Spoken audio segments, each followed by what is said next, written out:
Bueno, buenos días. Vamos a dar inicio a la siguiente unidad de la asignatura, que es el tema de conciliación bancaria. Vamos a comenzar leyendo y comentando un poco acerca de la definición de conciliación bancaria.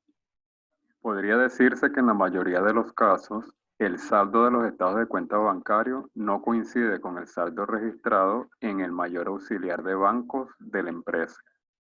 Por lo cual, con el uso de esta técnica, logramos determinar las diferencias existentes y obtener el saldo correcto. ¿Qué sucede? Ya desde Contabilidad 1 sabemos que los libros obligatorios, de acuerdo al Código de Comercio, son el libro diario, el libro mayor, el libro de inventario, y si se trata de una sociedad mercantil, existen dos libros obligatorios más, que es el libro de accionista y el libro de actas de asamblea. Sin embargo, a pesar de esos 5 libros obligatorios, cualquier organización puede implementar el registro de libros auxiliares a objeto de mantener un mayor control en alguna de las cuentas de su plan de cuenta contable para tener un mayor control interno. Por lo general, en esa cuenta de banco que vemos desde Contabilidad 1, todas las organizaciones implementan el registro de un libro auxiliar de banco. Muchos también lo llaman mayor auxiliar de banco, donde se van a colocar cada una de las operaciones detalladas.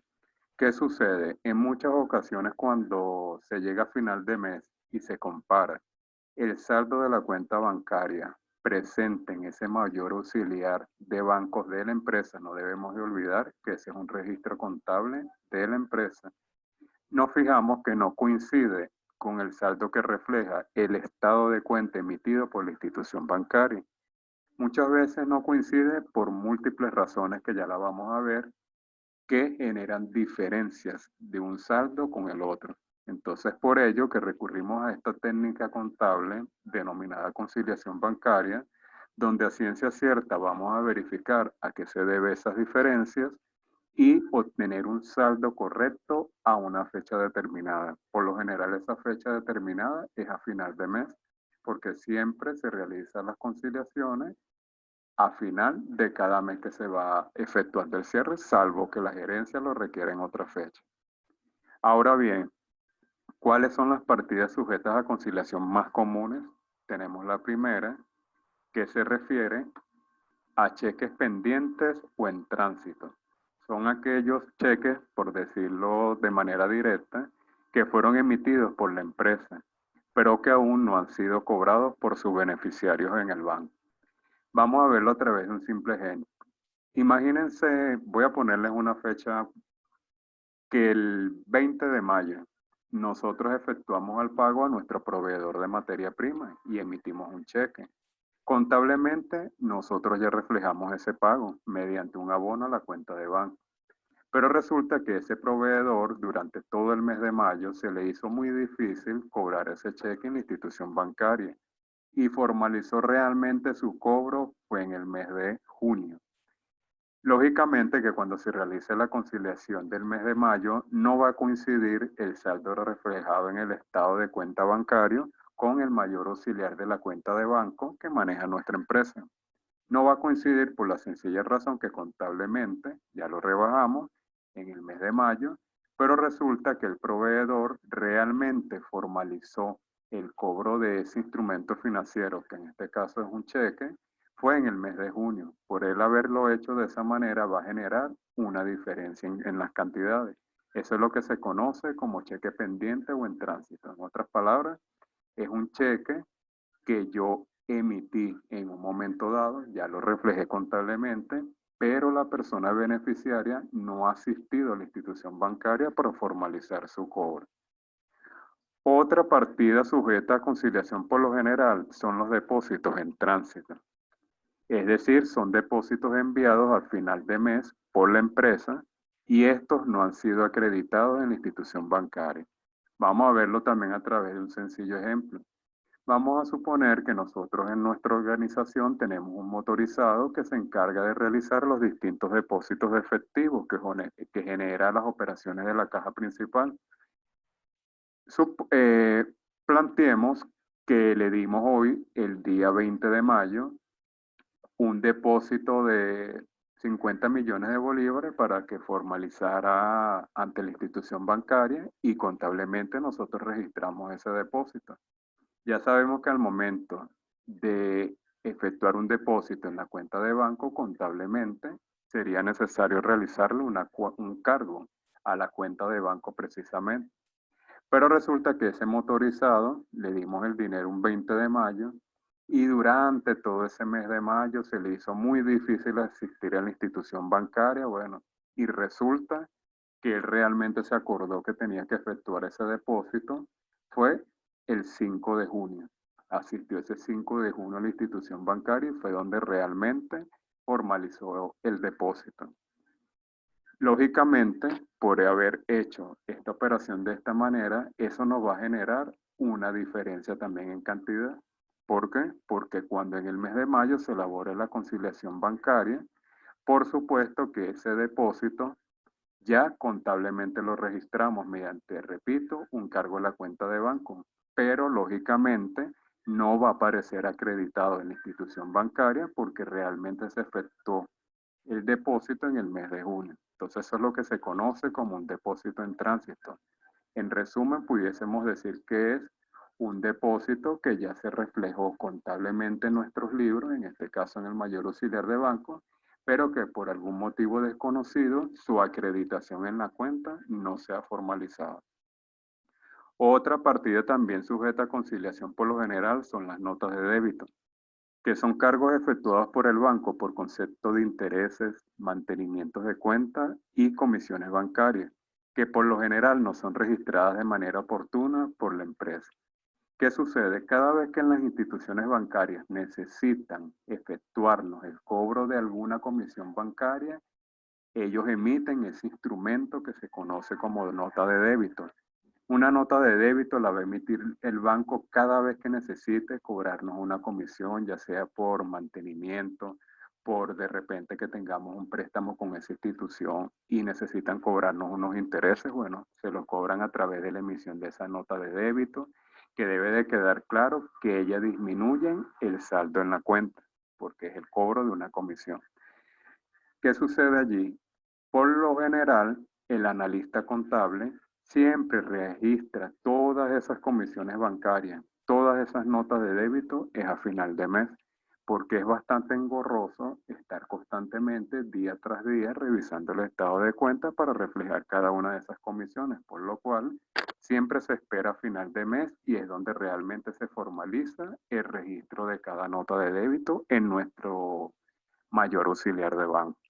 Pero por realizarlo de esta manera, eso lógicamente va a generar una diferencia en cantidad. Otra partida sujeta a conciliación por lo general es la nota de crédito, que son abonos efectuados por el banco por concepto de intereses ganados, préstamos otorgados y otros, que por lo general no son registrados de manera oportuna por la empresa. Es decir, cada vez que la institución bancaria necesite, por ejemplo, abonarnos en cuenta o acreditarnos intereses, porque resulta que tenemos una cuenta de ahorro con ellos, para abonarnos ese dinero en cuenta, contablemente ellos van a emitir una nota de crédito. Asimismo, si ellos nos otorgan un préstamo, ¿cómo ellos nos abonan en cuenta ese préstamo? Bueno, los va a abonar precisamente con la emisión de una nota de crédito. Sucede algo muy similar a la nota de débito. El analista tampoco constantemente va a estar reflejando cada rato una nota de crédito, ¿no? Él va a esperar también, por lo general a final de mes, para empezar a reflejar cada una de esas notas de crédito que fue emitida por la institución bancaria. Otra partida sujeta a conciliación son los errores. Estos errores pueden ser cometidos por la empresa o la institución bancaria, donde se registran las operaciones por una cantidad distinta a la prevista. Errar es humano, nos podemos equivocar, pero cuando nosotros nos equivocamos, eso va a originar una clara diferencia en cantidad. Vamos a verlo a través de un ejemplo. Imagínense que cuando le emitimos el pago a X proveedor, la empresa emite un cheque por 50 millones de bolívares y contablemente lo reflejó así. Ya sabemos que cuando se emite un cheque, debemos de abonarle a la cuenta de banco. Debe de quedar claro ese punto. Si nosotros emitimos ese cheque por 50 millones de bolívares, el cheque fue elaborado por esa cantidad, pero resulta que vino el analista contable, se equivocó y en lugar de reflejarlo contablemente por 50 millones, lo reflejó solamente por 30 millones. En ese ejemplo hipotético, lógicamente, cuando estemos haciendo la conciliación de ese mes, no nos va a cuadrar. ¿Por qué? Porque contablemente ese pago se reflejó en nuestro mayor auxiliar de banco por 30 millones de bolívares y resulta que cuando el proveedor formalizó su cobro ante la institución bancaria, lo hizo por 50 millones, que era el valor exacto y el valor que estaba emitido en el cheque que recibió. Por lo tanto, allí se genera una diferencia de 20 millones que debe de ser corregida. Eso es lo que se conoce como un error al momento de la conciliación. Otras partidas también sujetas a la conciliación son los cargos o abonos incorrectos, también llamados mal contabilizados, que son cargos o abonos efectuados de acuerdo a la naturaleza contraria de la operación. En este caso, para efectuar el ajuste, se deberá realizar por el doble de la operación. Es decir, también nos podemos equivocar no solamente en diferencias en cantidades, sino que registramos una operación por su naturaleza contraria. Ejemplos, volviendo al mismo tema del pago mediante la emisión del cheque. Ya sabemos que cuando la empresa emite un cheque, ese cheque en nuestra cuenta de banco debemos de reflejarlo por el haber mediante ese abono. Resulta que ese analista se equivocó y al momento de efectuar el registro de la emisión de ese cheque, que debió de hacerlo por el haber, se equivocó y lo cargó en el asiento contable a la cuenta de banco. Por hacerlo de esa manera, lógicamente está violando los principios contables, ya que no lo debió de cargar porque se encuentra mal contabilizado. Todo eso que se encuentre mal contabilizado debe de ser corregido al momento en el cual se esté efectuando la conciliación. Y así lo vamos a ver en los ejercicios que cuando las partidas se encuentren mal contabilizadas, que repito, es que se registran de acuerdo a una naturaleza contraria, es decir, tocaba registrarla por el haber y la reflejaron por el debe, o viceversa también puede suceder. Para corregirlo únicamente al momento de la conciliación, nos vamos a ver en la obligación de realizarlo por el doble del monto que se reflejó. En los ejercicios que van a venir a continuación ya vamos a ver por qué es por el doble. Ahora vamos a ver cómo es la naturaleza de la cuenta de bancos, tanto en la contabilidad de la empresa como en la institución bancaria. En la contabilidad de la empresa tiene una naturaleza deudora, es decir, aumenta por el debe y disminuye por el haber. Es decir, no es nada nuevo. Es lo que venimos trabajando desde el mismo contabilidad 1. Lo podemos ver inclusive a través de una simple cuenta de mayor. La cuenta de banco es deudora, no lo podemos olvidar porque es una cuenta de activo. Si es deudora significa que va a aumentar por el debe y por el haber va a disminuir. Por el contrario, resulta que en la institución bancaria, en la contabilidad de ese banco o de esa entidad financiera, nuestra cuenta de banco es totalmente contraria, es acreedora. Si es acreedora significa que todas las operaciones van a aumentar más bien por el haber y van a disminuir por el debe. Es por ello que en mucha literatura se suele considerar que la contabilidad de cualquier institución financiera o banco, como lo quieran llamar, es llamada como una contabilidad espejo o contabilidad contraria, porque es decir, lo que para la empresa representa un cargo, para la institución bancaria va a representar un abono. Y lo que para la empresa representa un abono, para la entidad financiera va a representar un cargo. ¿Por qué será que en las instituciones bancarias la naturaleza es contraria? Tiene lógica por lo siguiente. Cuando los clientes que depositan dinero, o mejor dicho, esa institución bancaria, cuando capta todos esos depósitos de sus tarjetas vientes, todo ese depósito que ellos van captando, al final representa para la institución bancaria un pasivo temporal. ¿Por qué representa un pasivo? Porque recuerden que cuando el cliente solicite efectuar los distintos transferencias o los distintos retiros, ellos tienen que ahorrar el compromiso y dejar que cada cliente retire las cantidades que tiene allí previstas en su cuenta bancaria. Entonces, por ello que siempre en la institución bancaria, la naturaleza de la cuenta de banco es totalmente contraria. No podemos olvidar lo que para la empresa representa un cargo, para la institución bancaria la única manera que ellos tienen de acreditarnos ese dinero en cuenta es efectuándolo por el haber. Caso contrario, todo lo que para la empresa representa un abono, para la institución bancaria va a representar un cargo. Es esa contabilidad espejo o contabilidad contraria. Es decir, vamos a verlo con unos ejemplos más concretos. Cuando la empresa decide efectuar un depósito, queda claro que a juro tenemos que efectuarle un cargo a la cuenta de banco por el debe. ¿Qué pasa cuando ese depósito llega a la institución bancaria? Cuando ese depósito llega a la institución bancaria, la única manera que tienen ellos de acreditarnos ese dinero es sencillamente registrándolo por el haber. Ahora bien, si la organización, la empresa, al momento de realizar la emisión de un cheque, ¿por dónde debe reflejar la emisión de cheques? Bueno, ya sabemos que como eso disminuye nuestro saldo bancario, esa emisión debe de ser reflejada justamente por el haber.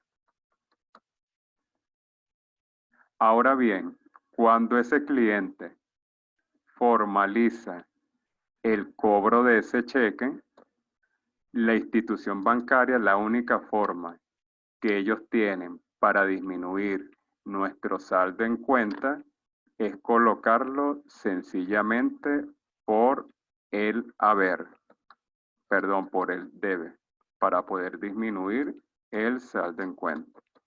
Eso quedaría de la siguiente manera, ya lo vamos a ver.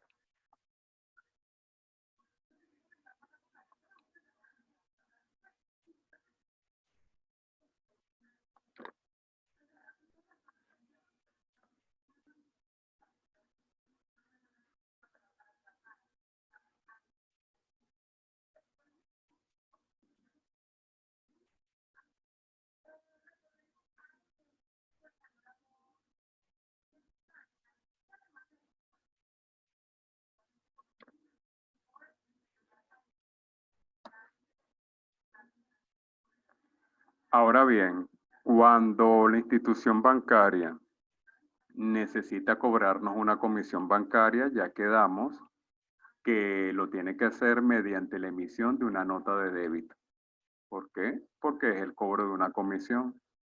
Ya sabemos que como en la institución bancaria la cuenta es de naturaleza acreedora, todo lo que va a aumentar va a ser por el haber y todo lo que disminuye el saldo en cuenta tiene que ser registrado por el debe. Como la nota de débito disminuye nuestro saldo bancario, entonces precisamente cuando la institución bancaria requiere el cobro de la comisión, va a tener que reflejarla exclusivamente por el debe.